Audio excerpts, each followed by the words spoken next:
Yo, Lou, to be honest, do you wash your legs in the shower? Please be honest and don't lie. So this is Kirk's question. Everybody told me to be ready for this hard-hitting question. Of course I wash my legs. What's wrong with you guys? You guys don't?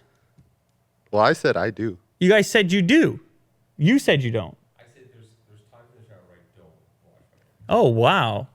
If it's like I shower at night and I just want to freshen up. Interesting. Okay, so Jack's telling us right now that he's not a leg washer. He wants to clarify, like, it's just not every time. If he's in a rush, he doesn't wash the legs. I feel like I always have. I felt like that was not optional. Yep. But I guess maybe we can get a little poll going if people wash their legs or not in the shower. I could see if you're in a rush or something, you got to get a quick one in there. Yeah, double time. There's important body parts that need to be washed. The legs are lower down the list. And I would say I prioritize when I get in the shower. Most important, next most important. There's parts of the body need focus. And we all know, I don't have to be explicit here. We all know, to be clear, where you should start and where you should finish. We know this. So, but the legs, for me, I will say I give them less attention because of that reason, but I don't ignore them completely.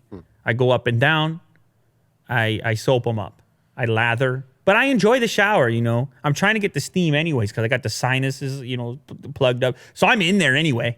I'm trying to get the steam going. So I might as well. I'm not in a rush, typically, in the shower. I should say. So maybe this could change. Your answer might change here if you are more of a rush shower person. Alarm goes off. You try to get the extra sleep in and whatnot. But yeah, to answer Kirk's question, I'm a leg washer. So there you have it. Exclusive. Wow, that takes the cake, right? That's the weirdest question we've had so far. Yeah.